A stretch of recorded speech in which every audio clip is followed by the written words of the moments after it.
they talking real loud. Spreading on light, trying to bring me down. Enemies lurking, but I won't back away. Got a vision in my mind, I'm here to stay. Got my crew beside me, we rise like a tide. When the storm gets rough, we ain't gonna hide. Propaganda swirling, but it won't touch me. Only love around, that's how it's gonna be. Keep moving forward, never looking back. The truth's in the power, it's an unstoppable track. In the city lights where dreams collide, we hustle through the night, fire in our stride. Whispers in the dark can't dim my glow. With rhythm in my soul, I'm ready for the show. We break the chains, rewrite the rules in this concrete jungle where nobody's fools. Unity sings louder than the lies they scheme. In the heart of the struggle, we dare to dream. Keep moving forward, never looking back. The truth's in the power, it's an unstoppable track. Another Queen Ahmadiyyah production. Haze on the corner, they talking real loud. Spreading on light, trying to bring me down. Enemies lurking, but I won't back away. Got a vision in my mind, I'm here to stay. Got my crew beside me, we rise like a tide. When the storm gets rough, we ain't gonna hide. Propaganda swirling, but it won't touch me. Only love around, that's how it's gonna be. Keep moving forward, never looking back. The truth's in the power, it's an unstoppable track. In the city lights where dreams collide, we hustle through the night, fire in our stride. Whispers in the dark can't dim my glow. With rhythm in my soul, I'm ready for the show. We break the chains, rewrite the rules in this concrete jungle where nobody's fools. Unity sings louder than the lies they scheme. In the heart of the struggle, we dare to dream. Keep moving forward, never looking back. The truth's in the power, it's an unstoppable track. Haze on the corner, they talking real loud. Spreading on light, trying to bring me down. Enemies lurking, but I won't back away. Got a vision in my mind, I'm here to stay. Got my crew beside me, we rise like a tide. When the storm gets rough, we ain't gonna hide. Propaganda swirling, but it won't touch me. Only love around, that's how it's gonna be. Keep moving forward, never looking back. The truth's in the power, it's an unstoppable track. In the city lights where dreams collide, we hustle through the night, fire in our stride. Whispers in the dark can't dim my glow. With rhythm in my soul, I'm ready for the show. We break the chains, rewrite the rules in this concrete jungle where nobody's fools. Unity sings louder than the lies they scheme. In the heart of the struggle, we dare to dream. All right, hello everyone. Thanks for tuning back in once again to the original Queen Ahmadiyyah Shakur show. I'm your host, Queen Ahmadiyyah Shakur, and this is your morning wake-up call. So as you're coming in, please feel free to go ahead and subscribe to the channel if you haven't done so already. Be sure to click that notification bell and click the word all so you're notified each time the Queen Goddess goes live. Okay, so without further ado, let's go ahead and get it started with a brief word from my sponsor at 12 Tribes. Do not buy 12 Tribes on Earth hair growth oil and hair magic elixir unless you want super healthy, gorgeous hair that grows. They have a whole line of amazing hair growth products, including hair growth leave-in conditioner spray, hair growth shampoo, hair growth spray, and hair growth butter. I'm starting to sense a theme here. They include quality natural ingredients. They smell amazing, and you can see the results for yourself. So if you're looking for healthy hair growth for your natural or relaxed hair, try 12 Tribes on Earth today.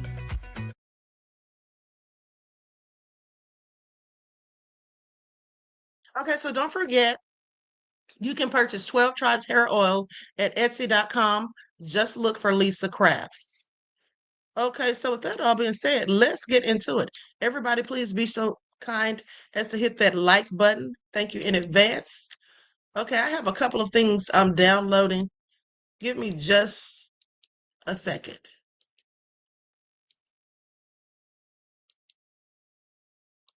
Okay, now with that all being said, let's see who's all in here. All right, G from the land, Pearly. All right, Desmond's in the house, Claudette, Alberta.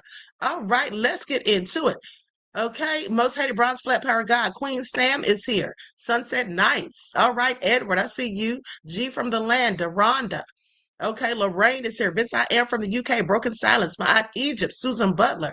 All right, let's get into it. Shout out to all my loyal royals and everyone tuned into the Queen.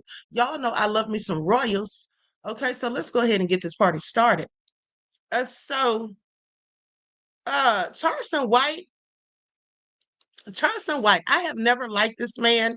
He always says crazy things. He's said some things in the past that were very suspect and questionable to me. If you all remember, and please do put ones in the chat if you remember these instances that I'm about to bring up. Do you all remember when Charleston White had made a threat to assault a club owner's children? Once in the chat if you remember that. If you remember when Charleston White, in fact, said he was talking trash about this club owner, and I believe the man owns a strip club, but Charleston White made a reference to a few years ago about doing something to that man's children, something of an sexual nature. Do you all remember? Okay, so you all are putting ones. Okay, so that's the first thing that I thought was so sick of him. Then there was a comment that he made one time before where he said some women deserve to be raped. And you all remember that too, I'm sure. Now, the reason I bring all this up is because the guy that was accused and went to trial for killing young Dolph, Hernandez Govan, has come out and accused Charleston White. You know, they're ops. Okay, but Cookie said, Queen, I feel the same way. I never cared for him. Exactly, beloved. He's nefarious. So, but Hernandez Govan has come out and accused Charleston White of rape. And he claims that Charleston did this to his own cousin. So we're going to get into it. We're going to hear what he has to say and just a brief clip of what the cousin said. Now, first off, let's talk about it because this has not been reported to the police. Just so you all know, there are no charges pending to my knowledge. This is just something that the cousin has come out and said about him. Okay, so, and like I said, while Charleston White has not been formally charged with rape, he has definitely been accused of it, okay, of sexual misconduct. He's been accused of that in the past. He's also made provocative and controversial remarks, about certain topics. But also, as of a few days ago, okay, there's been an accusation from a relative. There were some posts on Facebook by activist Melvin Farmer, and he claimed that a cousin of Charleston White named Shalandra Price accused White of raping her back in 1998 when she was only 10 years old, and he, in fact, was 21. Okay, do you all hear this? Now, mind you, I don't know if this is true or not, but at the end of the day, what I do know is that these accusations have been made, and Charleston White has said things in the past, okay, that would lead me to think that just maybe he would do something of the sort. Okay, so with that all being said, and Charleston White, listen, he's going to get himself hurt one of these days, in my opinion. The way he's going around here, bragging about calling the police on people and stuff, and just blatantly saying it out loud, I think that's absolutely crazy. Because if he's doing that, I would expect that he should have had sense enough to keep that to himself. There are people out here in the streets who want to get revenge. Okay, I find it also interesting because just the other day he was bragging about having Lil Boosie or Boosie Badass's son arrested. And that wasn't the first time that he did that. So we'll get into that too briefly. Okay, so now with that all being said, so they say this activist by the name of Melvin Farmer claimed that a cousin of Charleston White named Shalandra Price accused him of raping her in 1998 when she was 10 and he was 21. Now, no evidence has been presented, I must say, to substantiate this claim. But Farmer also claimed that White was escorted off a school campus in Memphis for inappropriately touching a minor. Now, these are all allegations. I don't know if any of this is true. Let me just state my disclaimer. Okay, this is all alleged. Now, no evidence has been presented for this alleged incident, and it has not been reported by law enforcement or any news outlets. So then, of course, in July of 2023, he made controversial statements and remarks when he posted to Instagram, okay, claiming that he wanted to prove a point by claiming to rape white women. Okay, which he got a whole lot of backlash for that. I don't know why he's going around talking about doing that to anyone with his stupid self, unless that's just what he is. Okay, and that's what he sounds like he is to me. He has also made comments about grape culture in the context of hip hop. Okay. So anyway, despite the online accusations and his own controversial comments, there's no public records that Charleston White has ever been arrested or charged with grape. Okay, but also in February of 2025, he was charged with aggravated assault and he was arrested. And then he's had other legal issues. If you remember that he supposedly, when he was a teenager, like 14, took the life of a man, okay? Him and some of his friends who were supposedly, allegedly stealing in the mall. Okay, stealing from some mall, ski jackets or something like that. So now with that all being said, I'm going to go to what Govan has to say. Likes up, everyone, please like and share. Thank you in advance. Okay, here we go. Hold on.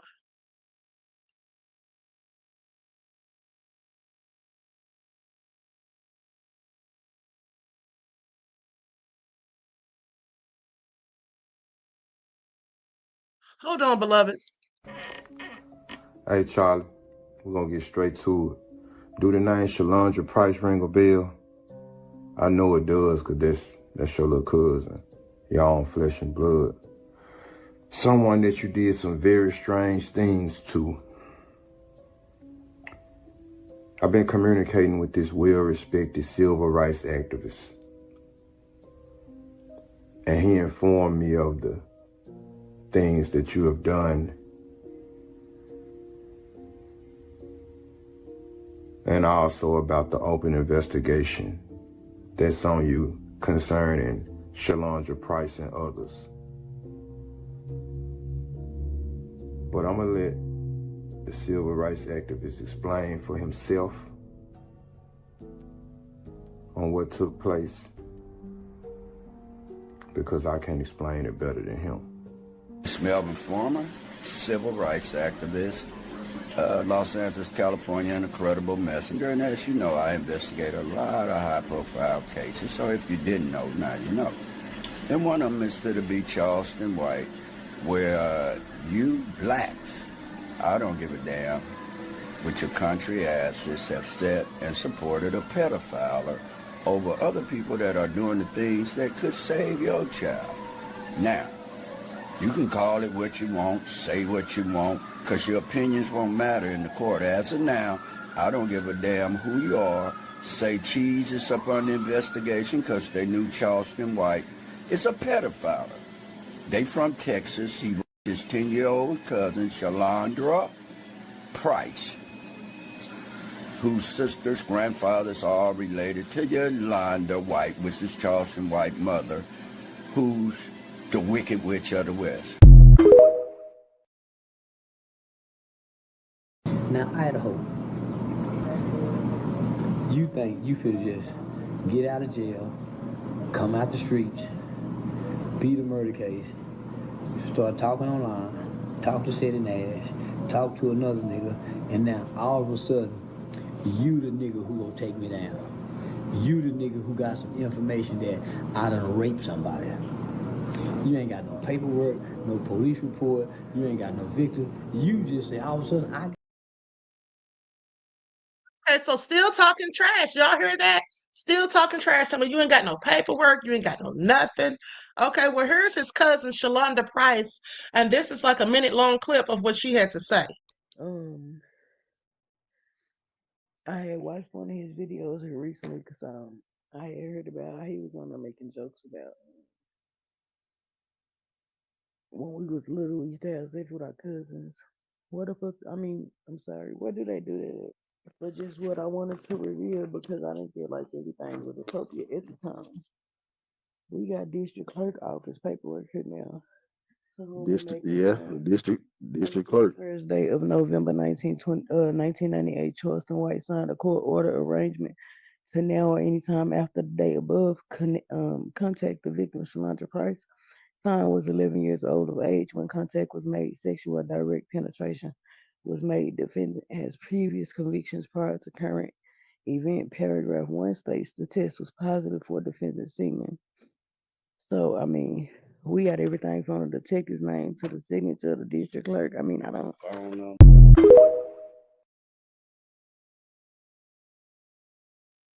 Okay, so did you all hear that? You all hear that? This is all crazy. Okay?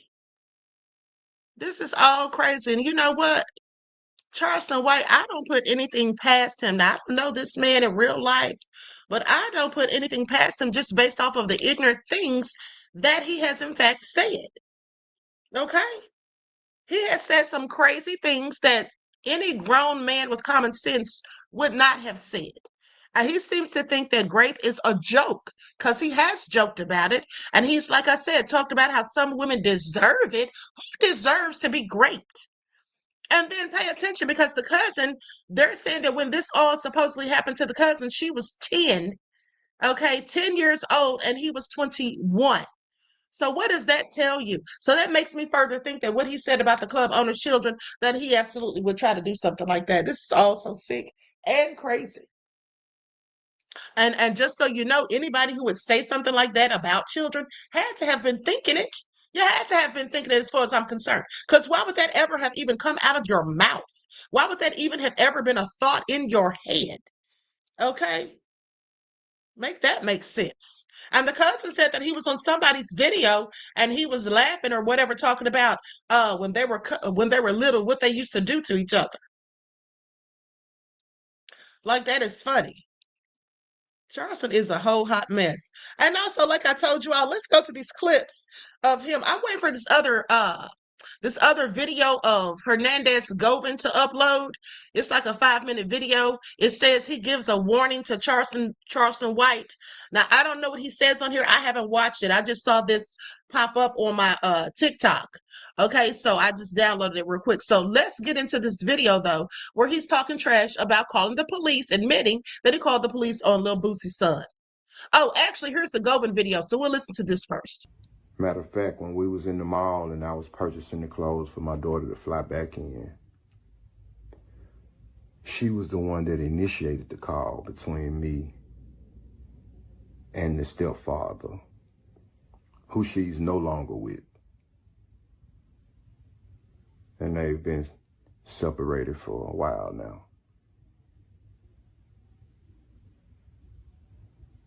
And as far as somebody shooting me in my ass or whatever you said for shock value, even though I ain't gonna let you make this about me and dude, I will say this. You can't find no nigga in this world that has done something to me and I ain't get my lick back, including him. Me and dude, we both know what's up. Matter of fact, we done had a couple positive conversations as it relates to this matter. Asked my baby mama when my daughter went to jail in college. And when she called home crying with snot coming out her nose and my baby mama was gonna leave her in jail because she wanted to teach her a lesson, and rightfully so. I somewhat agreed with her, but just to hear Destiny cry on the phone like that, I just couldn't take it. So as a father, I did the dashboard down the highway. Matter of fact, went and picked my baby mama up first, did the dashboard down the highway, made her bond and brought her home, moved all of her belongings to my house. Asked my baby mama when I was in federal prison and my daughter got into it with some kids for whatever reason. And they went by her grandmother's house and shot in the air. Who was the first person my daughter called? She called my cell phone while I was in prison. Asked my baby mama who sent the help through there. Ask her that, since you're talking to her. And I heard you mention something about the uncle or something. You can't be talking about the uncle that I communicate with on a regular. That I look at like a brother, who calls me and give me updates, just sent me the updates about the trial.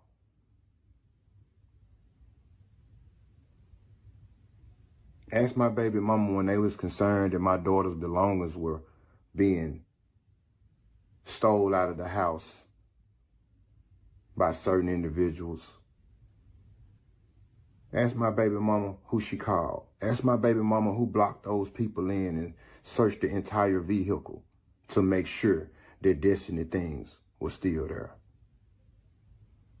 Like, you can't get me on here and turn me against my baby mama, her mama, my daughter's uncle, or none of that. Like, we done had our differences in the past in a major way. But I ain't finna come on this internet and let a sucker get me and my baby mama and her family into it. It's just not gonna happen. So with that being said, bro, you know, I'm gonna let you have it. But you know why you took your nuts. See, you used to playing with Soulja Boy and them type of individuals. When I told you about that little bit of that street last night, you got little, boy. You got real little. But I'm about to sign off, Charles. I hope your next couple of shows go well.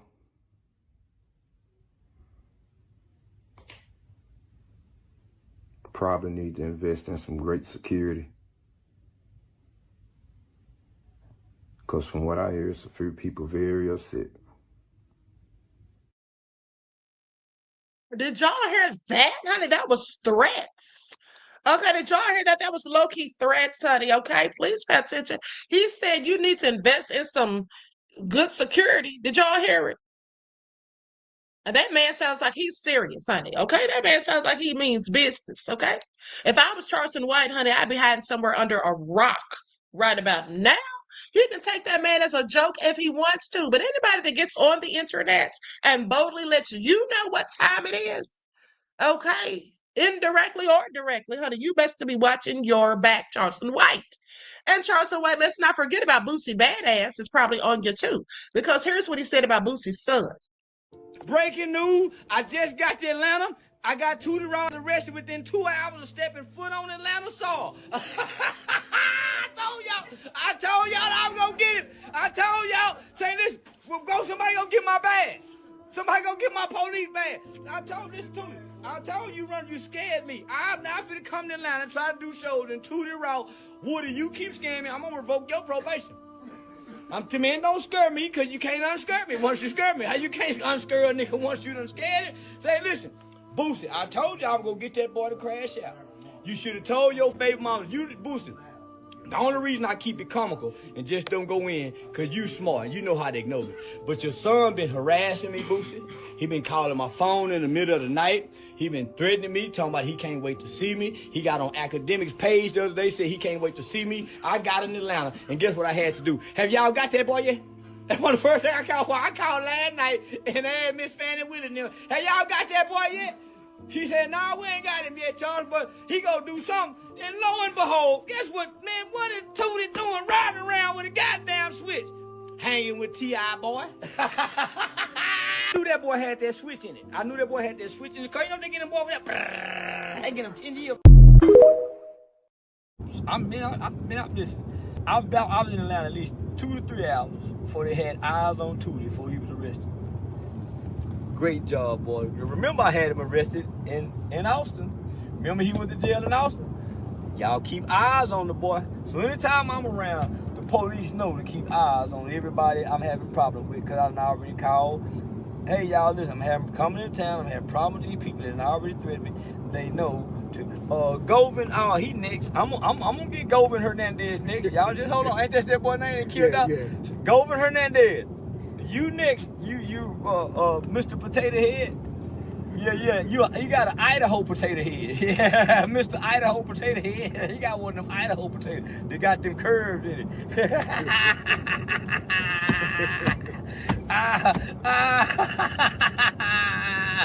Mr. Idaho potato head. You listen, boy. You listen. Your daughter dead. You better leave me alone with that dead ass bitch. Yeah, that dead ass bitch ass daughter. For we find out where her graveyard is, and pay a dope fiend to get desecration for a grave. We'll pay a dope fiend to go piss on her grave. Give a dope fiend nigga $1,500. Man, shit, he piss on her grave 3 times. He'll violate the conditions of the bond and go piss on it again. So you better leave me alone before I get your daughter grave desecrated, nigga.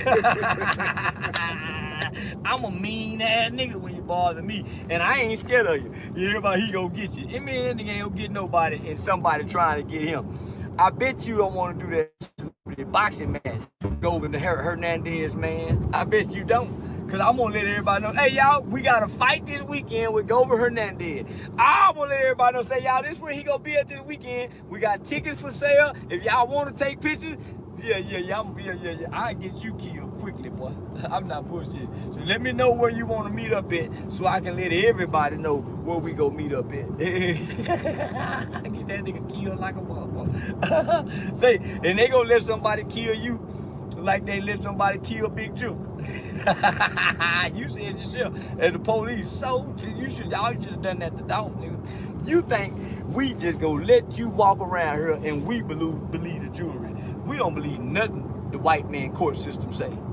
If they would have found you guilty, we wouldn't have believed it then. We already convicted you, nigga, in the court of opinion, in the court of the streets. You don't give a damn what them white folks said. You guilty, nigga. You done already been convicted. You done been sentenced to death, nigga. You just walking dead right now. You know, it's just like when the man on the death row inmate gets to get his last meal request. You just getting your last meal request, nigga. You finna be dead soon, I swear to God. On my mama, on my daddy's life, you finna be dead, Govin Hernandez. You will not live to enjoy next Christmas. You will not be here for Valentine's Day, I promise. Nigga, I swear to God, nigga, them people, you will not be here for Valentine's Day, Govin Hernandez. And another one of your family members finna get killed. I'm for real. Another one of your family members finna get killed, cause they sick of you. You talking too much. We do not believe them white people's jewelry, even though it was in a black courtroom. We don't believe it. And you coming up that white girl lawyer. We don't believe that. You have already been tried and convicted in the court of street opinion. You see, your daughter got killed. That was part of your court cost.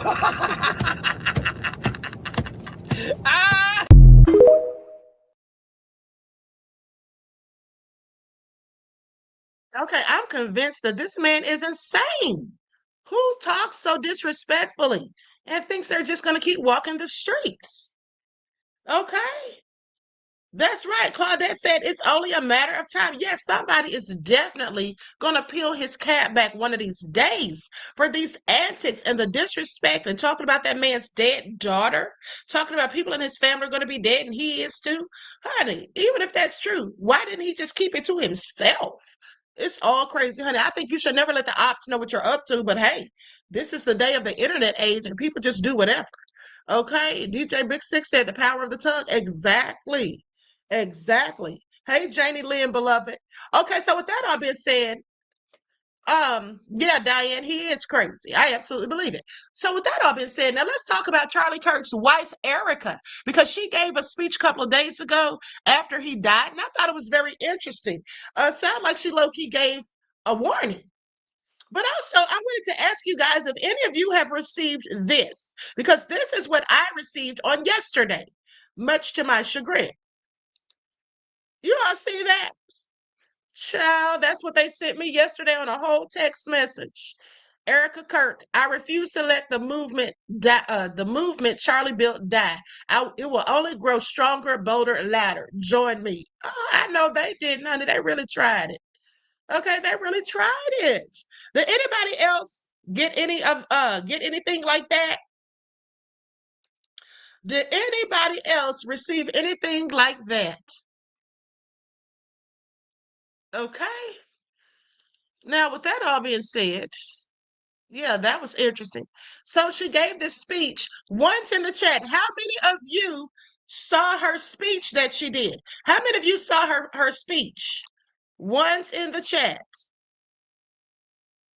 Once in the chat.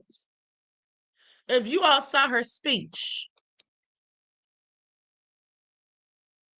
Okay, so some of you all saw it clearly, so good. Okay, so I'm not going to play the whole thing, but I will play some clips of what people have said about the speech. Okay, likes up, everyone, please like and share. Thank you in advance. Now, here we go.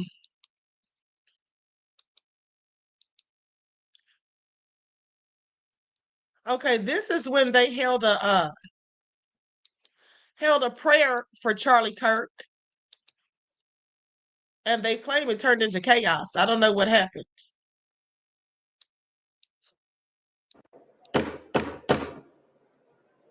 They had a moment of silence.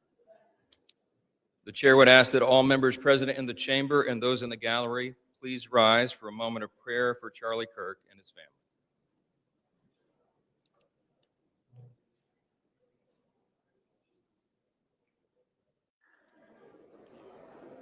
For what purpose does the gentlelady from Colorado rise?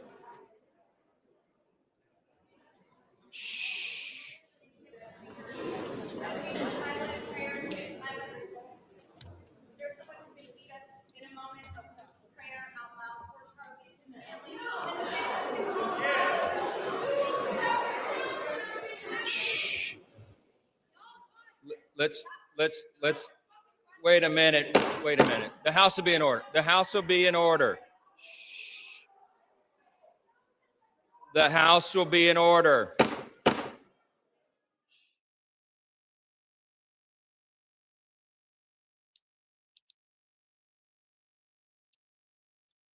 Okay, now with that all being said, DJ Big Six said he was just a regular citizen. Right. Reggie says, wonder if anyone in the room asked why they have to have this moment due to a civilian. I mean, exactly. They're acting like this man is a second coming. And here's the thing. A friend of mine went to a fashion event the other night. And they had Malcolm X's daughter, Dr. King's children were there. And they said that they spoke to Dr. Bernice King, and they asked her how she felt about people comparing Charlie Kirk to her father. And she said, I'm just tired. I'm just tired. And I'm paraphrasing some of this because I don't remember everything. But I do remember her saying that she was tired. They told me that she said, I'm just tired. At the end of the day, she said, these people keep quoting my father and talking about my father when they're the ones who killed him. And I have to agree. Okay, these are the people that killed Dr. Martin Luther King, but they have the nerve to continuously quote him after his demise. Okay, as if they're not the ones who took him up out of here. I find it all hypocritical and interesting. And then Charlie Kirk was not a political figure. Why is he getting all of this praise? He was someone who spewed division and hatred. That's my opinion. Now, with that all being said, Reggie said you can't compete when you don't compare. And that is absolute facts. Okay, Imuna said, and rightfully so. Exactly. Cheryl said, I like Reverend Bernice. That was a good answer. Okay, please pay attention, honey. So, I just find it all interesting, like I said. So I'm going to go to some footage of what some people had to say. Okay, Beverly says, did you see the video yesterday that Candace did about CK?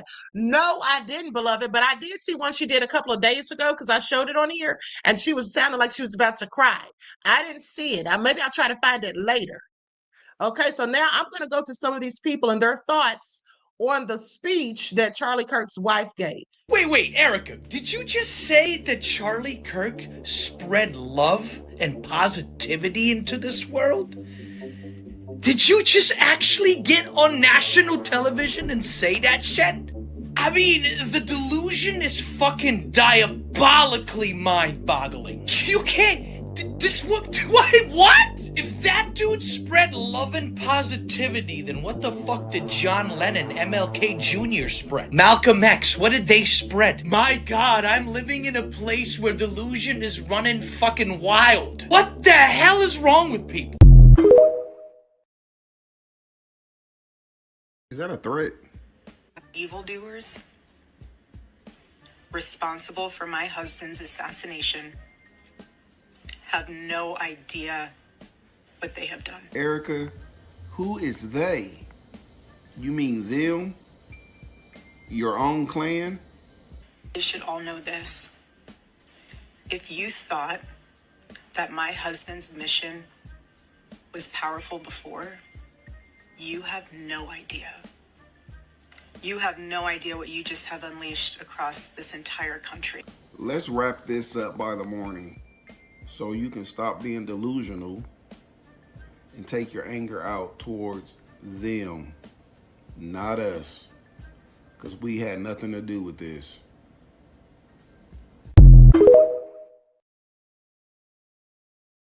You have no idea. I'm pretty sure the people who had nothing to do with the removal of that man from the face of this planet know what you people do. We've seen it throughout history. You have no idea what you just have unleashed across this entire country. Christian nationalists, white supremacy, more lynchings, bomb threats on HBCUs, bomb threats on the DNC headquarters. Am I missing anything? Well, you have no idea. What the fuck do you mean? It was one person whose family identifies with your ideology, whose family are major supporters, and who is also a right-wing radical. So what do you mean? What are you talking about? Up here sounding like Mrs. Waterford. Like, what in the world? This is crazy. So let's go ahead and just bury that man, let the maggots have it at his face, and you go about your business. Why don't you just take that money and be rich and go on vacation? What? Talking about what you unleashed. That means it was a chained up beast.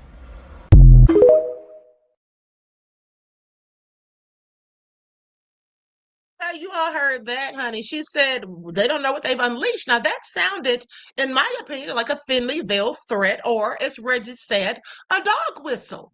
They're already trying to blame people other than the person who actually did it, which is one of them, a Republican. Okay, the whole family is MAGA, from what the grandmother said, but the grandmother also said that none of them liked Charlie Kirk. Said the entire family did not like Charlie Kirk, but in fact, Tyler Robinson took it a bit farther. And do you know why Charlie Robinson or Tyler Robinson was actually really mad, in my opinion? Because Tyler Robinson knew that on September the 30th, on September the 30th, not Charleston White, Charlie Kirk was supposed to come to his college to speak. Okay, because he goes to a college just up the street from the one that Charlie was killed at.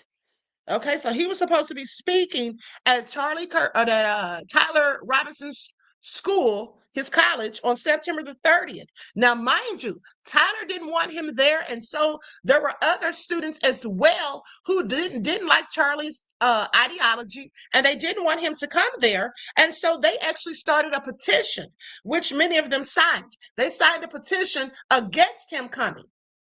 Okay? That's what they did. They actually signed a petition against him coming. Now, with that all being said, it is very interesting that these people are talking about they and them and all of that. But who are you talking about besides Tyler Robinson? Because that's who took out your husband, lady. Okay, nobody else did. Them calling and threatening HBCUs just goes to show how desperate they were to try to involve Black people in their mess. Just like they've always done in the race riots in this country. They always use the Black person as a catalyst to get it all started, lying on some poor innocent Black person just so they can have an excuse. Because due to their anger, envy, and jealousy, let us go and destroy the Black people's property, and let's go and take some of them up out of here. Let's start a lynching. This is what they have done historically. It's nothing new. And so now the fact that they wanted to blame it on Black people yet again, I told you all before it even happened. I told you all the day that he died. I said, watch, they're going to find a way to try to blame this on Black people. And then listen to the Utah governor, what he said. He said that he was hoping that it was someone from another country. He was hoping that it wasn't one of us. Who's one of them? Tyler Robinson is one of them. So I'm sure he was disappointed. Now, my aunt Tahuti says he stated on video publicly on live television that some people had to die for him to enjoy his gun rights. He never knew he would be that sacrifice at the hands of his own people. Diabolical. It absolutely is diabolical. It absolutely is. And I want you all to think about this. Charlie Kirk literally spoke his own demise.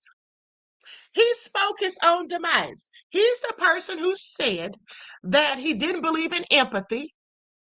Okay, he didn't believe in it. He thought it was dangerous. He's the person, and a lot of people are not showing him any empathy. Okay? They're respecting his wishes, myself included. All right? He talked about people having to be sacrificed so that others could have their gun rights.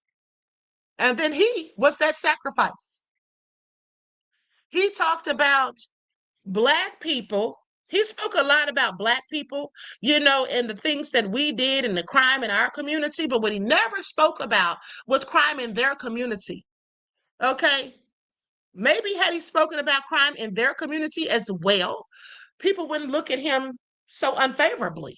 But he always chose to disparage Black people and other groups of people outside of his own. He couldn't even be honest about them, saying that Black people were the ones disproportionately in prison for arson and burglary and all these and GRAPE and all this stuff. That's not even true. Giving false and quoting false statistics. He knew exactly what he was doing. Okay, he knew exactly what he was doing. D Major says, please look up Pastor Joel Webbin. He had some outrageous comments about white people having to talk with their children. It's unhinged. Well, thank you, beloved. Thank you for your insight into the topic and your contribution to the channel. Peace, love, and blessings. Well, here's the thing. I don't really care what he has to say, what he's telling them to say to their children, because what I'm more concerned about, beloved, is what Black people are saying to their children. Are you all telling your children about racism and wanton supremacy? Are you all warning your children not to be the only one who looks like them and to go off with a group of people that don't look like them by themselves? Have you told them some of the stories that have happened and occurred, some of the crimes committed and some of the charges pressed? Okay, have you told them that? That's what you should be telling them. Okay, that's what you should be telling them. At the end of the day, I already know what a lot of them tell their kids. A lot of them teach their children to be racist and hateful. Okay, that's what I do know. That's what a lot of them do.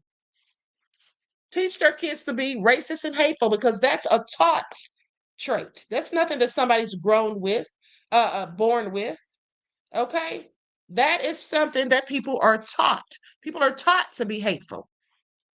So anyway, with that all being said, let's go to another video. But I will look up this Pastor Joe Webbin, beloved. Okay, so now let's hear what the amazing Lucas has to say. Like, everyone, please like and share. Thank you in advance. Oh my goodness. So I'm going to try and be respectful as possible, because I understand that Erika Trump is one of the few hundred people on this planet that is mourning the loss of her husband. And that is absolutely a normal human response. I'm sure Hitler's wife probably mourned him. I'm sure Stalin's wife probably mourned him. And I'm sure Osama bin Laden's wife probably mourned him upon hearing the news. No comparison whatsoever. Those are just the first names that came off the top of my head. But that being said, I found it a bit weird and a bit odd of her celebrating or her thanking law enforcement for finding, her husband's person who put him to go away, we'll say. I first want to thank the local, state, and federal law enforcement who worked tirelessly to capture my husband's assassin so that he can be brought to justice. What? If we're going to be honest, I don't know what they told you, boo-boo, but little Indian Valhalla man had nothing to do with it. And I'll see you in Valhalla. Yeah, that's correct. He had nothing to do with it. They are incompetent, dear. It was the father of the boy that you should be thanking. You should be thanking him for turning in his son so that, the FBI could take credit for it. Damn. Then she goes on to talk about heaven. 2 days ago, my husband, Charlie, went to see the face of his Savior and his God. Huh? My husband witnessed for his Lord and Savior, Jesus Christ.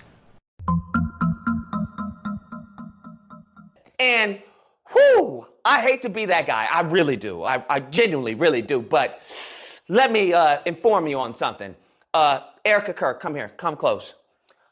Unless Charlie Kirk, in his last breath, was repenting for the evil and the wicked and the fear-mongering and the race-baiting and the division he caused on this planet, boo-boo, all due respect, with 100% certainty, I can tell you he's not in heaven.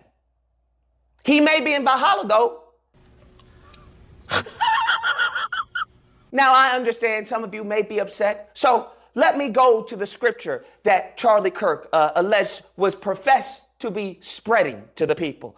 Let's go. I brought the scripture. Let's go to, if the congregation will follow, Matthew 7. We'll start with verse 17. Bear with me.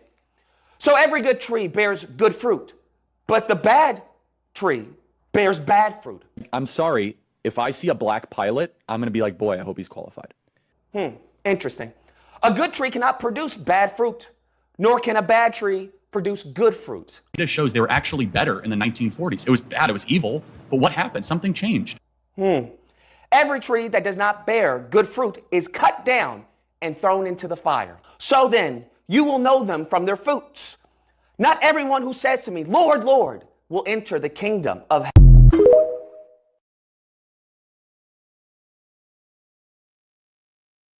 All right, so the amazing Lucas is something else, if you ask me. Okay, he is something else. Now, mind you, I absolutely agree with him. It is always interesting to me when people who do dirt and who do hateful things actually act as though they're going to heaven when they leave this earth. Like, that's crazy. They don't know that God has stipulations. They don't know that your life has consequences. I just find it all very interesting. But with that all being said, let's go to another video. Likes up, everyone, please. Like and share. Thank you in advance. Erika Kirk's speech just proved my point. A lot of conservatives are very disingenuous about the reason why they are conservative. They put it under Christianity, they put it under all these things, but the root of it all is hate. She said something along the lines of, you guys are the reason why he's gone. You just lit a fire. I'm now a widow. And like,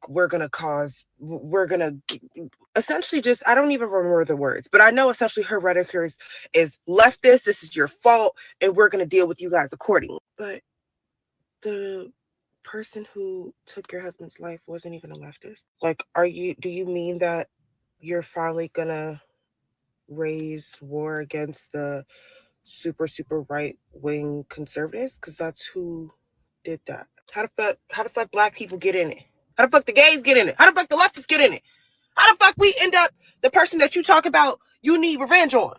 We literally, and here's the thing, and this is why I say like all of these debates about should people die for free speech? Don't ask us. We didn't do it.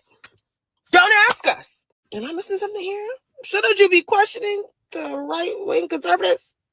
What do they call it? The Groifers? Why do you keep asking leftists, should people die for free speech? We don't know. We didn't do it. Okay, we didn't do it. All right. So anyway, with that all been said, listen, they just want somebody to blame other than themselves. That's how that works. And everything that they're doing, in fact, right now is so hypocritical. Okay. And totally not what Charlie ever talked about. Think about how Charlie, said the civil rights movement was basically a mistake. He said disparaging things about Dr. King. He didn't care for Dr. King. And so with that all being said, for them to compare Charlie to someone he didn't even like, don't you think that's just asinine? Because I do. It just goes to show how desperate they are to paint and prove a narrative that's not going to be proven. People know exactly who Charlie Kirk really was. We have the footage.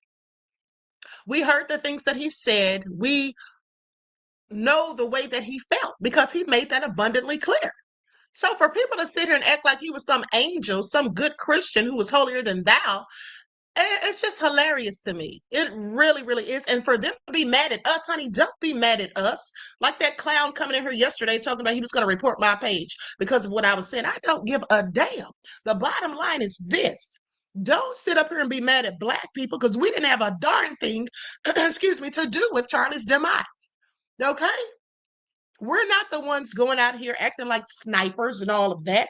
And speaking of that, I want to tell you on something else too. You know that gun that he used, Tyler Robinson, the gun that Tyler Robinson used is actually, hold on, let me go to this other video.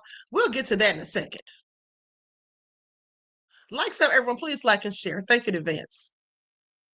All I'm going to say, and correct me if I'm wrong, but did y'all hear Erika Kirk's speech, Charlie Kirk's wife? To me, it didn't sound like a wife grieving, but more sounded like she was delivering a message.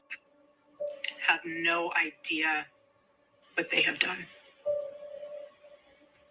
They killed Charlie because he preached a message of patriotism, faith, and of God's merciful love. But they should all know this. If you thought that my husband's mission was powerful before, you have no idea. She mentioned in her statement, they. Who the hell is they? From all the information that the FBI released, it was only one person. And his family and a family friend turned his ass in for that $100,000 reward. We know what happened. Again, correct me if I'm wrong, but this speech sounded like it was directed to his following, his movement. It didn't sound like a wife grieving or addressing the nation. It didn't matter if you liked the guy or if you didn't. There's something hidden in this message, and only his followers or the movement will know.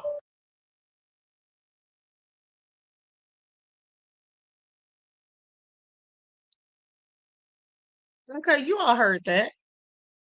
I have to agree. I have to agree. Now, with that all being said, let's talk for a second, before we go to this next video, let's talk for a second about the gun that the assassin used. What we know about the gun used in the Charlie Kirk assassination. Authorities say the shooter used a rifle with a mounted scope to strike Charlie Kirk in the neck. Okay, so let's talk about it. The gun authorities say was used to assassinate Charlie Kirk was a Mauser 98, a common bolt-action rifle typically used for hunting. The gun is a popular rifle used to hunt bigger game and has a markedly different design and function than the modern semi-automatic assault rifles that have made headlines in high-profile mass shootings. The hunting rifle which had a heavier .30 to .06 caliber, dates back decades as German-made military surplus with millions produced and resold in the United States, according to experts. Authorities say the shooter used a rifle with a mounted scope to strike Kirk in the neck. The shooter may have been less than 150 yards from Kirk, according to the USA Today analysis of the satellite imagery. They say it's an easy shot for someone even with minimal training. See, now this is surprising because everybody, or not everybody, but some people were saying, in fact, that it was, it had to be a sniper. Okay, it had to be somebody well-trained and all of that, but they're saying even with minimal training, a firearms expert, this is Scott Sweeto, a firearms expert and a retired senior official in the Federal Bureau of Alcohol, Tobacco, Firearms, and Explosives. Okay, the Mauser 98 doesn't require an expert to be accurate at that range, according to Brandon Webb, a former Navy SEALs, okay, and head sniper instructor and editor at the Military Lifestyle, okay, outlet called SOFREP. So do y'all hear this? This shows basic competence, but not the kind of accuracy you'd expect from a trained sniper, he says. Bolt-action rifles prized for reliability require the operator to pull the trigger for one round before manually chambering another round. Near the scene of the shooting, officials recovered the weapon with one spent cartridge in the chamber and 3 unfired bullets etched with meme-influenced messages. So the rifle used in the shooting appears to have a modified shorter barrel for a .30 .06 caliber, Sweeto said, citing photos that he'd seen of the rifle and its markings. So Tyler Robinson is accused of shooting the 31-year-old conservative influencer on September the 10th with a single shot as Kirk spoke in front of a crowd at Utah Valley University. Authorities said Robinson perched atop a roof, and while details are still forthcoming about Robinson's background and motive, both of his parents have Utah hunting licenses. Some family social media posts show Robinson handling weapons as even a child, including during a camping, hiking, and shooting trip. Okay, honey, so he's been shooting for a while. Now, here's the thing. They're saying that Tyler is not cooperating. Yeah, they're saying that he's refusing to cooperate with the authorities. Hold on. So let's talk about it. Because this came out just a few hours ago, like sometime yesterday. Okay, so here's what they say. They say Charlie Kirk assassination suspect is under special watch while he's in custody, being kept in separate housing unit. Okay, and they say that Robinson will remain on a special watch. They said he'll remain on a special watch status in the Utah County Sheriff's Department in their special housing unit so that authorities can keep an eye on him until officials can clear his mental health. Okay, that's what the department said in a statement. Now, they say the process may take several days. And then once cleared, Robinson will continue with the classification process to determine whether he will be housed while in custody. He will continue to be monitored by mental, medical, and custody staff throughout the duration of his stay. The department noted that the special watch status is done for various reasons, including what type of crime a suspect is booked for, or behavioral issues, violent behavior, and suicidal comments made during the arrest.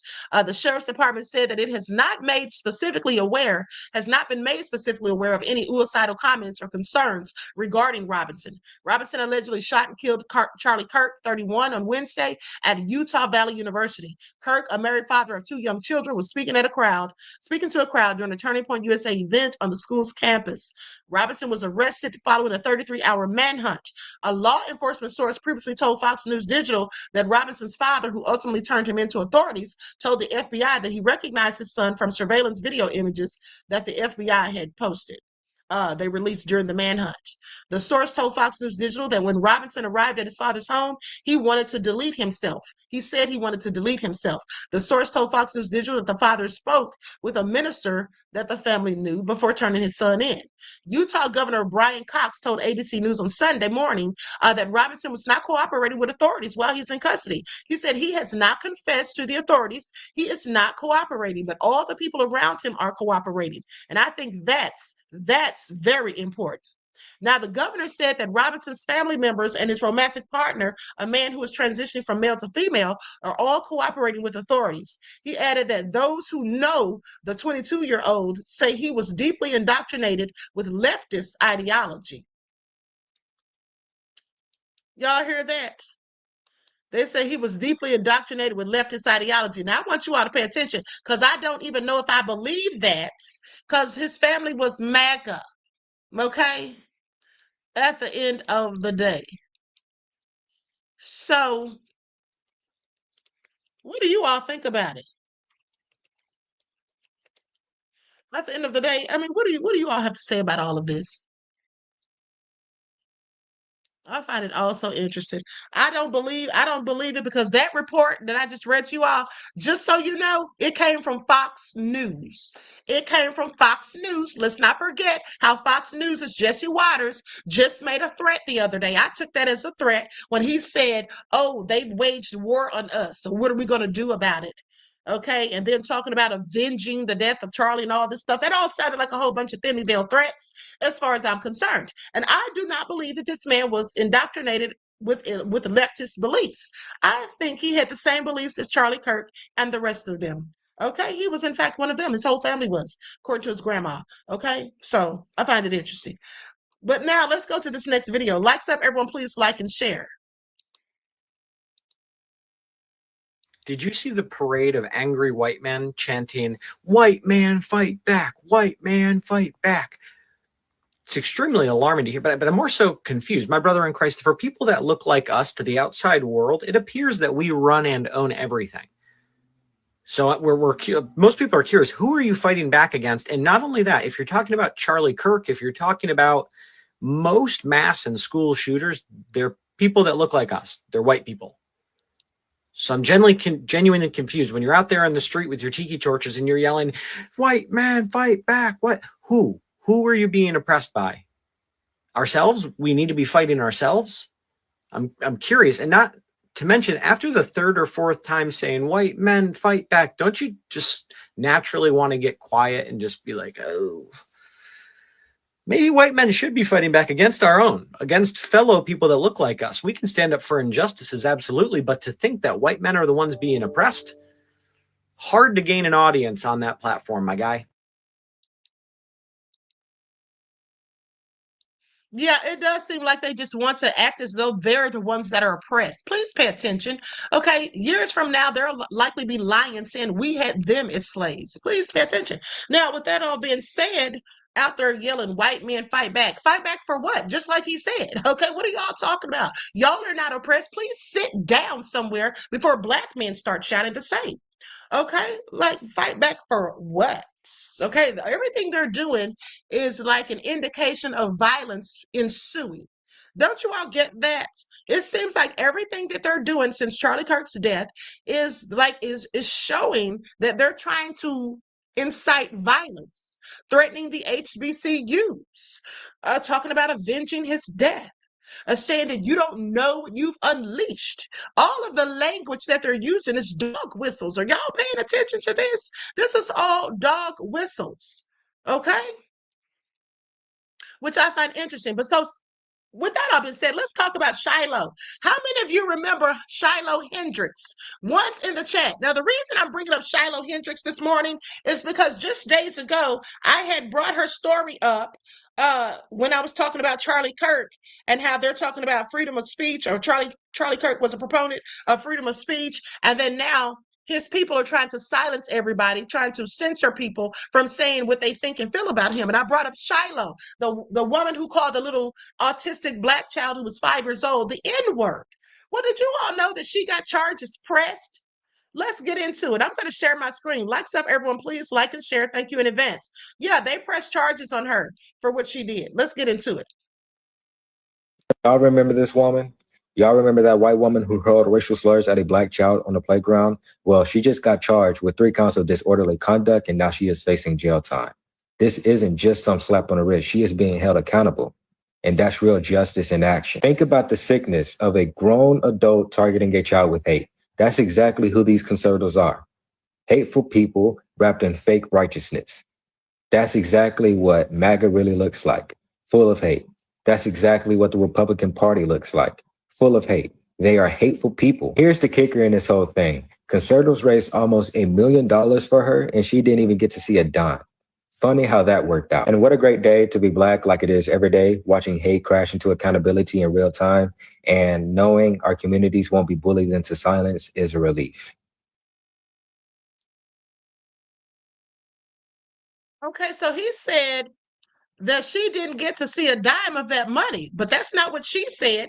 I'm going to go to the video of her in a second, but she said that she did get the money. Okay, maybe that was before she got arrested, honey. I don't know. We received an update about. Now, I just want you all to know this is wanton supremacist. Okay, this is wanton supremacist right here speaking, Nick Fuentes. And Nick Fuentes had an ongoing beef with Charlie Kirk. And that's because they're both one and the same, in my opinion. Shiloh Hendricks, who you might recall, she was in Minnesota. She was at the park with her child by herself.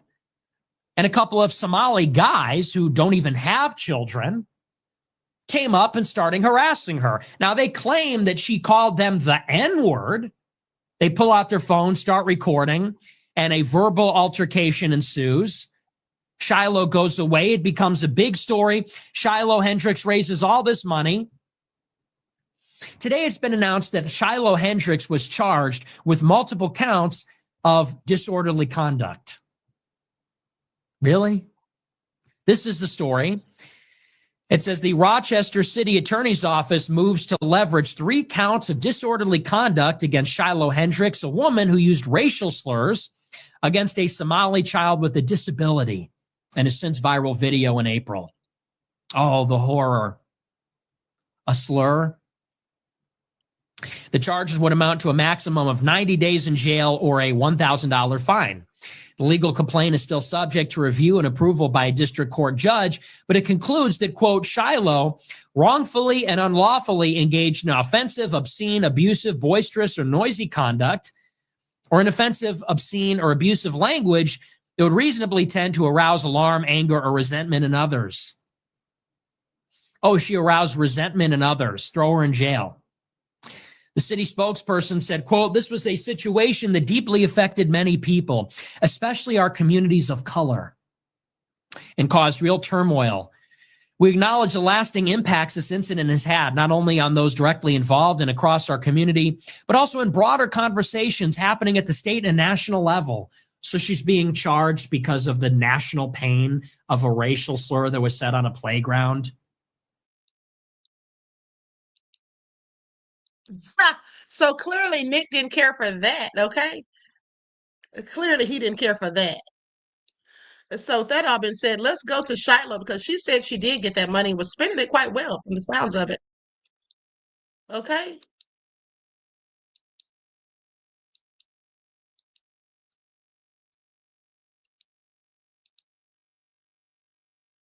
Hi, everyone.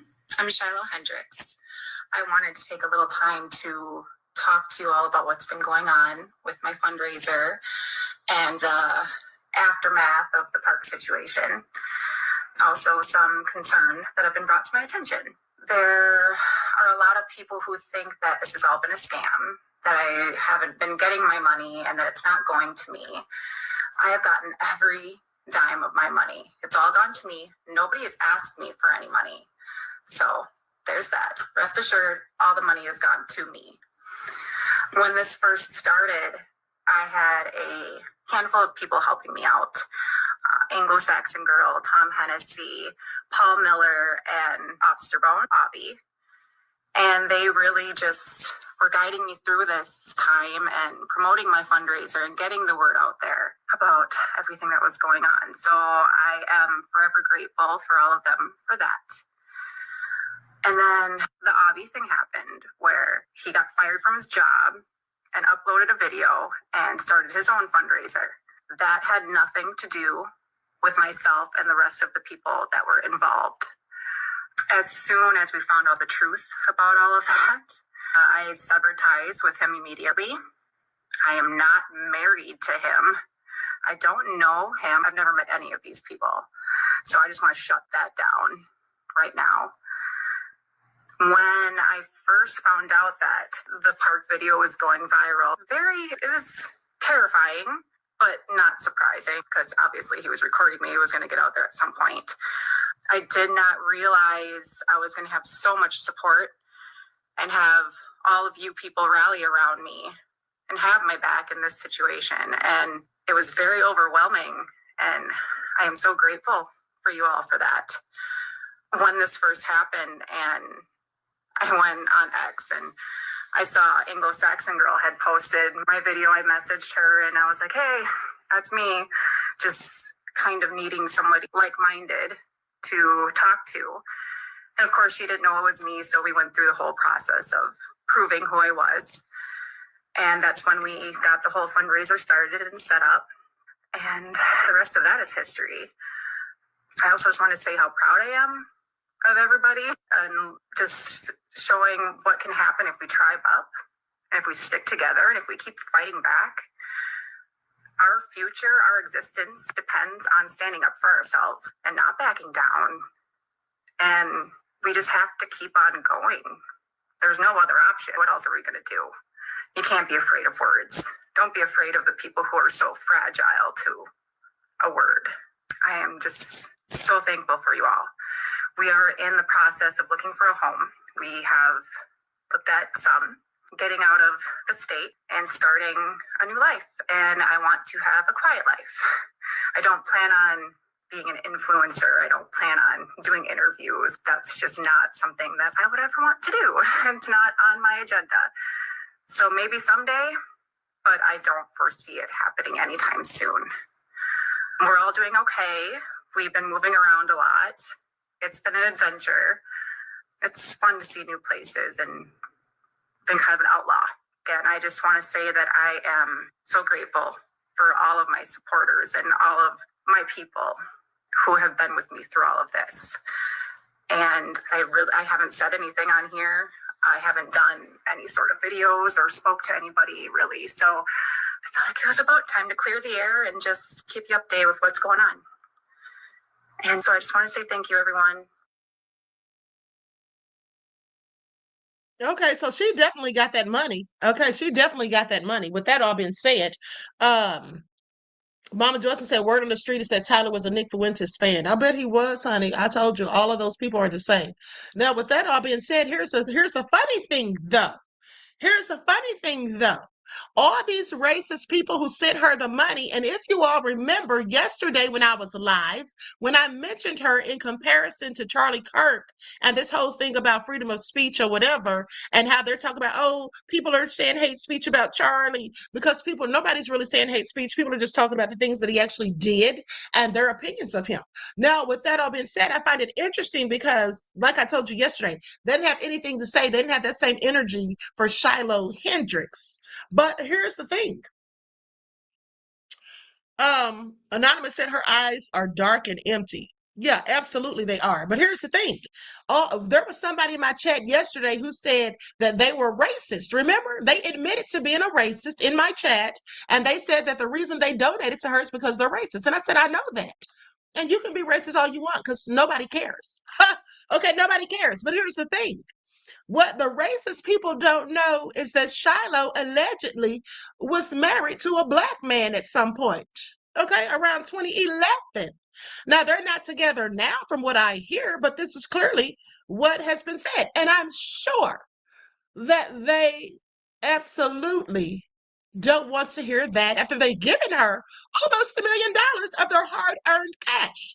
Okay, and see, I don't care because that's their money that they gave her. That's their money, and I really don't care what racists do with their money, especially if they spend it on another racist. That's on them. But she got over on them, and I have the receipts, so I'll get to that in just a second. Like stuff, everyone, please like and share. Well, well, well. What do we have here? Long time no see. I know it's been a minute since I've been active, but hey, what better way to make a comeback with the most hilarious news that just came across my board? Now, remember, all of you MAGA group of people who supported that Shiloh lady for calling that little autism 5-year-old boy the N-word, and she had all of the support from all of you racist people. And you know what? The joke is on you because you guys, oh my God, you guys helped Shiloh raise $1 million and homegirl loves black men. Shiloh got married to a black man in 2011. The joke is on you. Oh my God. Now, in case anyone's wondering if that lady is telling the truth or not, well, she is telling the truth. Because here's the proof. Here's the proof right here. Posted on Shiloh's page. Say what now? See that? Shiloh Hendricks, January 3rd, 2011. Here she is with her black man. Says now photo has surfaced of Shiloh Hendricks allegedly dating. They said they were married. Y'all see it? They sent her all their coins. And I know they are pressed, okay? I know they are pressed 2 L's in 1 week. I want y'all to pay attention. 2 L's in 1 week. Okay, because this whole thing about Shiloh was actually reported last week. I'm just now talking about it today because I just found out last night and I love it. Okay, so 2 L's in 1 week. First, Charlie Kirk, and then they find out that Shiloh likes the dark meats, so to speak. Okay? But you know what? That further goes to prove. Anonymous says we have the third eye to see all of their deceptive ways. Exactly. Now, with that all being said, I find that also interesting, beloveds. But also, the thing is this, that just goes to further prove how someone can say, oh, I have black friends. Oh, I have a black husband or black wife. And they could still be just as racist. That means nothing. Do you all remember that man who called the black woman in the 7-Eleven? He called her the N-word just as blatantly in broad daylight in that store. They had it on video. And then we find out maybe a week or so later that his wife is black. Okay, so that means nothing, honey. Let's not forget how the slave owners were doing things with the slaves. All right. So that's what I wanted to tell you all. But hold on, let's go to Pierce Morgan, because Pierce Morgan had the owners of the platform that was giving her the money that was allowed her give, send, go to collect all those coins and whatnot.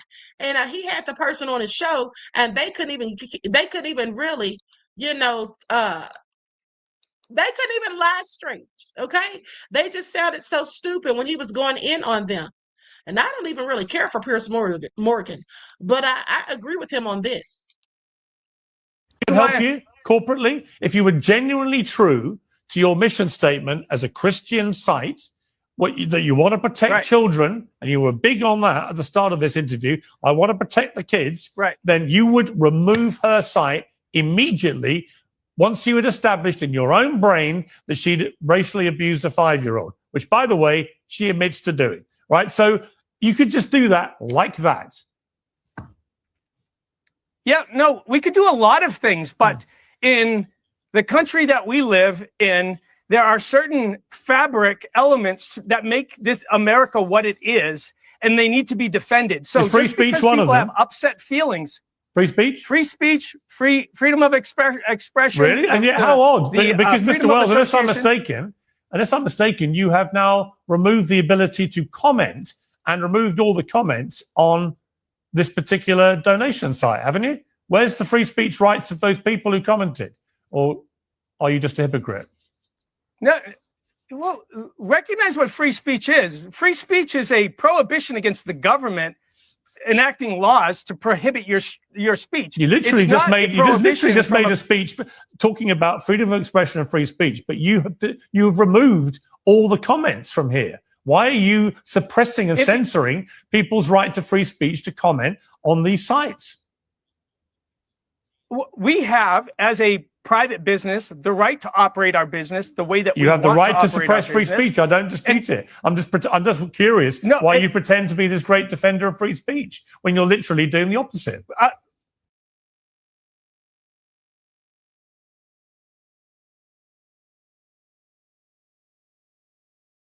Okay, I told him he was literally doing the opposite. Okay, I accidentally took the dark overlay off. Okay, so anyway, with that all being said, let's go to the last video. I think it's only 2 more. Yeah, it's just 2 more videos. Let's go to those, and then we're out of here, because I will be back later on today. And let me tell you all something. I'll be back later on today with trending topics, but also with an update on the Ramika Meeks situation. Okay, I have some salacious details on that, so we'll be talking about that this evening around 6 or 6:30, and also whatever else is trending. Shiloh Hendricks came out and said, hey, I'm getting all that money. It's still coming. They're not holding it back. So, like, whatever, right? I just see it as a tax on racists. They're paying her their money, zero-sum game. But this whole campaign, besides being unbearably stupid and racist, is also incredibly counterproductive if the goal is her safety. And it's because of something called the Streisand effect, named after Barbara Streisand. Let me tell you the story. In 2003, Barbara Streisand had a picture taken of her Malibu estate. That's something to do with like the reduction of the tides, and it was a government thing, basically. It was not going to be like a big public deal, but she got upset about it. She didn't like that her house was publicly visible, right? And she sued the guy that took the picture. She sued him for $50 million. So Barbara Streisand's on the news suing this guy for a huge amount of money, right? Nobody knew about this picture, nor did they care. Prior to the case, 6 people had downloaded the picture. After the case, over 400-some thousand people downloaded it just because they wanted to see what this was all about, because they made a big scene about it. So that's the Streisand effect. Oh, and she did lose that lawsuit and actually had to pay the guy like $180,000 in lawyer fees. That's exactly what's going to happen with Shiloh Hendricks. He was going to be out of the news cycle by now. Had she just moved on, would have been over. I mean, we would have hated her forever if we remembered, but we wouldn't remember. There's too many racists out there. You blend in, unfortunately.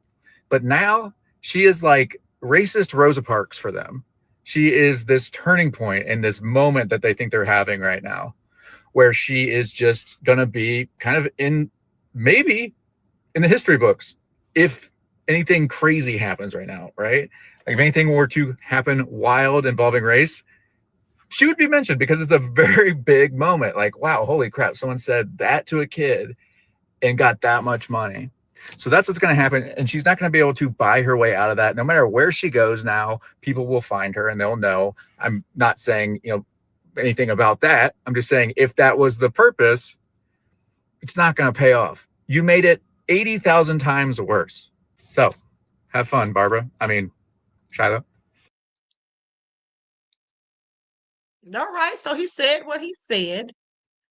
Okay, he said what he said. Now let's go to this last video. This is a lawyer talking about the charges that they hit her with. Case from Rochester, Minnesota of a viral video back in April where a woman named Shiloh Hendricks used numerous racial slurs toward a 5-year-old in a park where the 5-year-old had allegedly stolen an applesauce packet out of her bag that was meant for her child. I just want to be very clear right up front. I do not condone using racial or ethnic slurs toward other groups or individuals. I find that to be abhorrent and very poor taste. However, the city of Rochester just announced that they're charging her with 3 counts of disorderly conduct under the standard of wrongfully and unlawfully engaged in offensive, obscene, abusive, boisterous, or noisy conduct, or in offensive, obscene, or abusive language that would reasonably tend to arouse alarm, anger, or resentment in others. A maximum of 90 days in jail and $1,000 fine. My issue with this as an attorney is twofold. One, I'm very interested that calling a kid a slur is now considered to be disorderly conduct and where that might lead. But more so, I could see an enterprising attorney going after this disorderly conduct statute, if it's applied this way, as successfully, as being a violation of her First Amendment rights. She's not inciting violence. She's not engaged in something that will lead to immediate harm or causing somebody to do something that is illegal in other ways. And so if she's found guilty for this, I could see a challenge through the appellate courts, theoretically up to the U.S. Supreme Court, that this law, if applied in this way, is a violation of the First Amendment. Look, unpleasant things are said all the time, and they're completely legal in our system and have been upheld as such for a couple of 100 years now. And even liberal justices will say, look, you can be mean to somebody, you can insult somebody, but if you're not inciting violence or causing a stampede, the old calling fire in the theater case,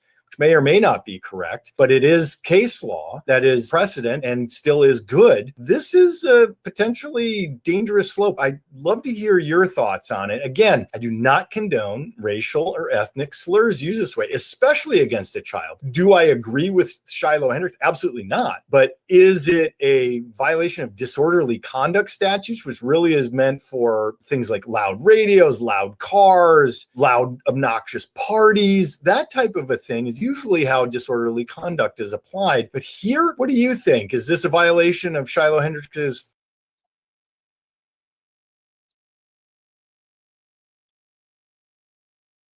No, it isn't a violation of her First Amendment rights. Okay, I absolutely don't think so. Now let's look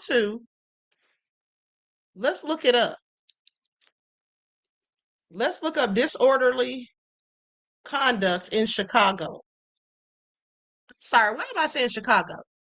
Where is Shiloh from? Hold on, beloveds.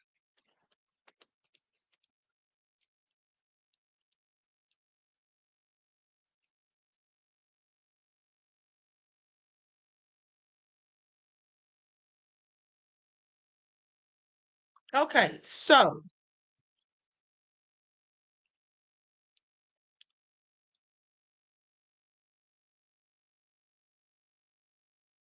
hold on, I'm almost done.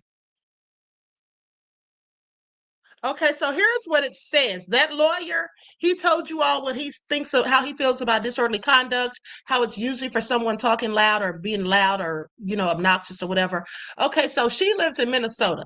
In Minnesota, disorderly conduct is a misdemeanor offense defined under Minnesota statute 609.72, involving actions like fighting, disturbing a public assembly, or engaging in offensive, boisterous conduct or language that causes alarm or resentment. So what's he talking about?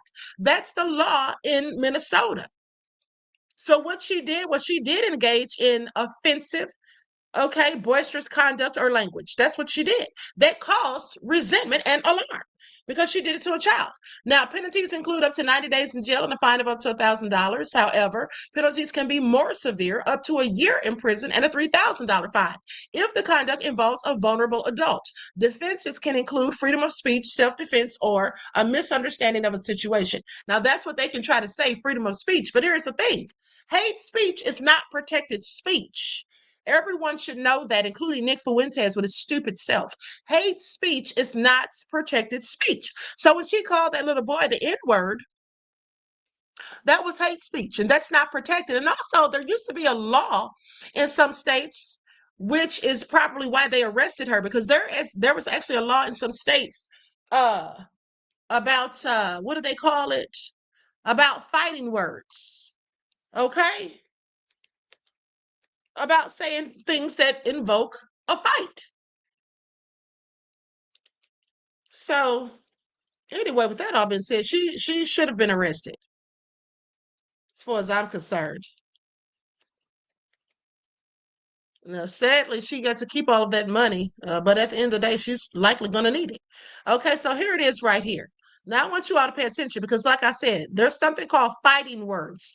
Now, they likely don't use this law often because we already know the fighting words are usually the N-word specifically, and we know who usually says it that would cause or invoke a fight or provoke one. Okay, yes, there's laws about fighting words, a category of speech not protected by the First Amendment. Let me just share this on the screen. Okay, let me just share this on the screen.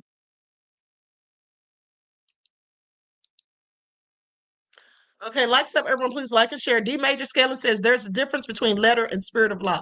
Exactly. Okay, so here's what it says. Yes, there are laws about fighting words, a category of speech not protected by the First Amendment, but the definition is narrowly construed by courts.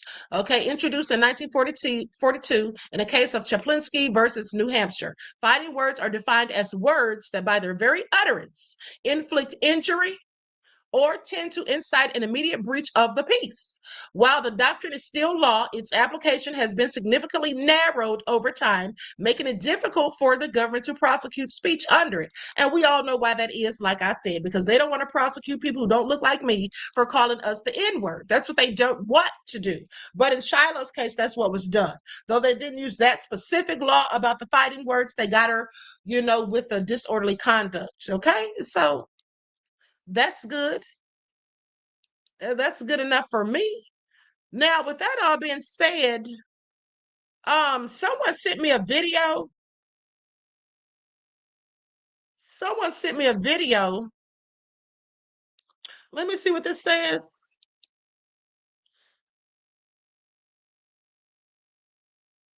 Says this nut job wants to murder the rest of Charlie Kirk's family. Okay, somebody sent me this video. I haven't watched it, but I'm pretty sure this guy that's doing the video doesn't like people who look like me. Okay.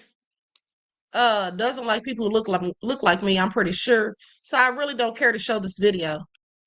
That's how that goes.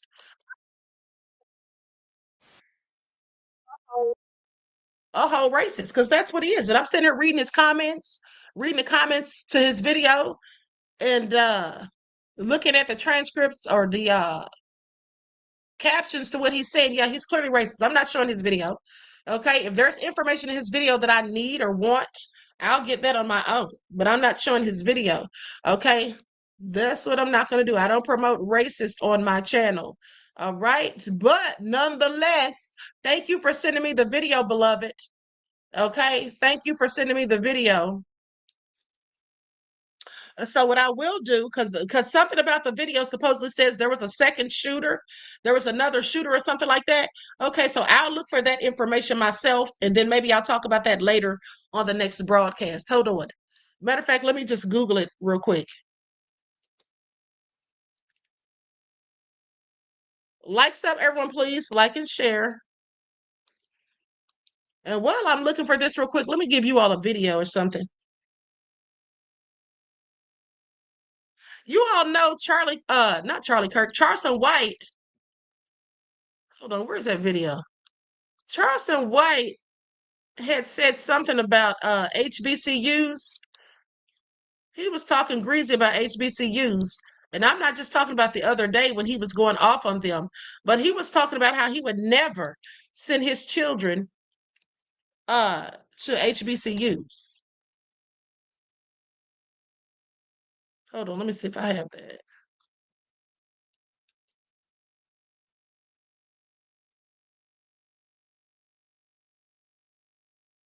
Okay, so anyway, oh, I know what it is. No wonder I can't find it, beloveds. I'm looking in the wrong email. Hold on. Okay, here it is. Now I'm going to share my screen. Share my screen and let you all watch this information. Here we go.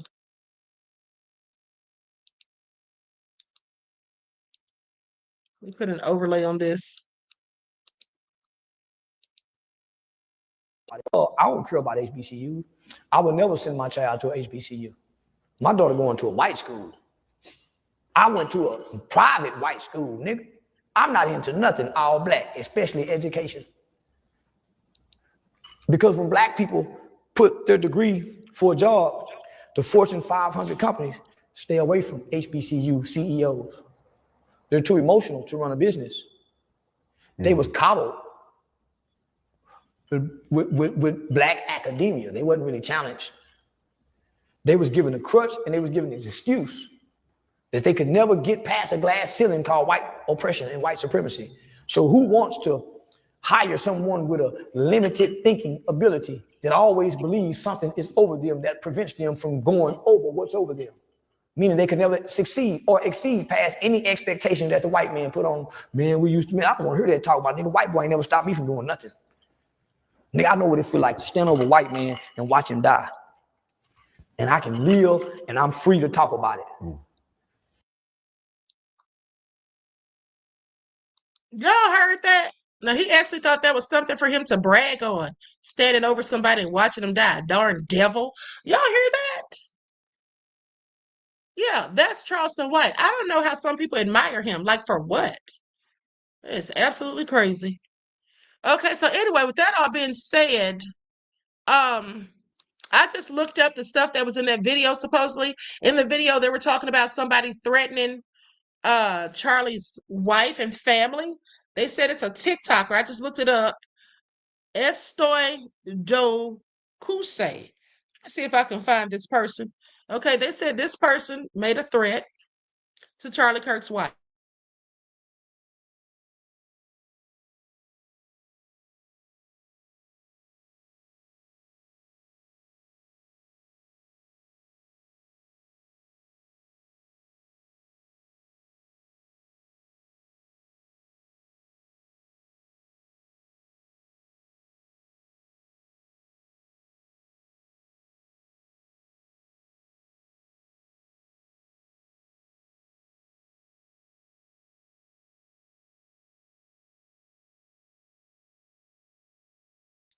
Okay, so with that all been said, listen, I was looking for her video on TikTok. They may have taken it down.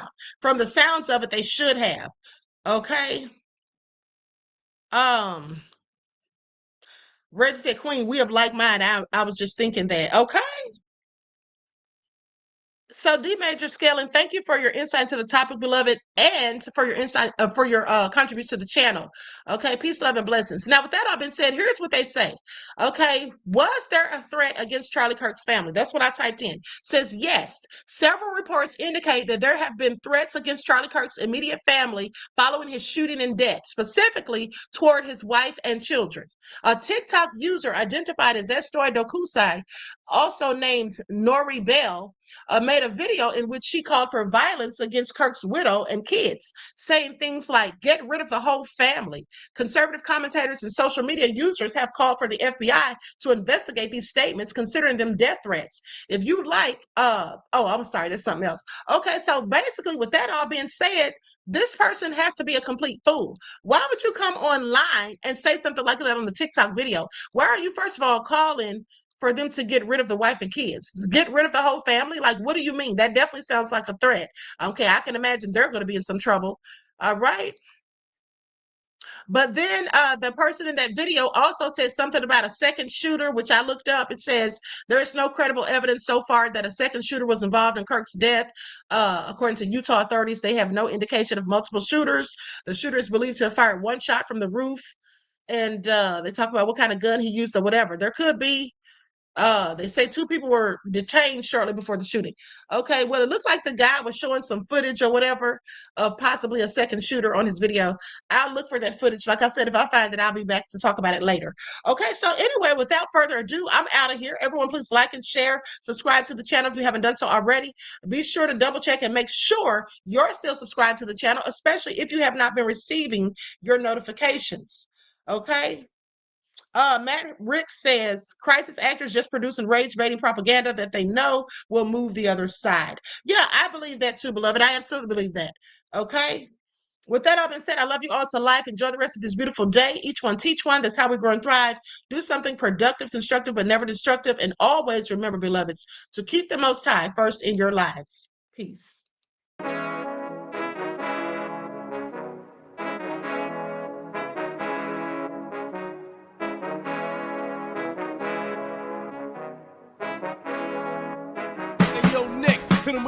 Gold all in my skin, God all in my blood, kings all in my circle. You touch one of mine and you're done. They show no love for the queen.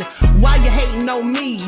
Is it cause I'm free and I got Malcolm X in my jeans? I got dreams like King Luther, shed blood like Kunta. You ain't helping my people, I ain't got nothing to say to ya. I want all the smoke like hookah. Talking reparations, America won't be great until they give us compensation. I'm like, I'm the hottest right now. See a bunch of lames out here trying to jock on my style. They be doing too much. I'm the queen, it's too easy. It's like they all at Popeyes, how they be talking so greasy. I just sit back and laugh while these haters get madder. So nefarious how they don't want my pockets with cheddar. I tell them they can do better.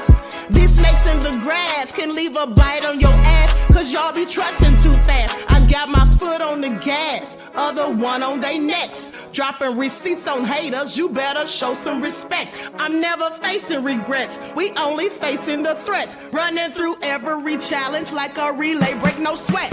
It's a cold game, so I got that blanket with me.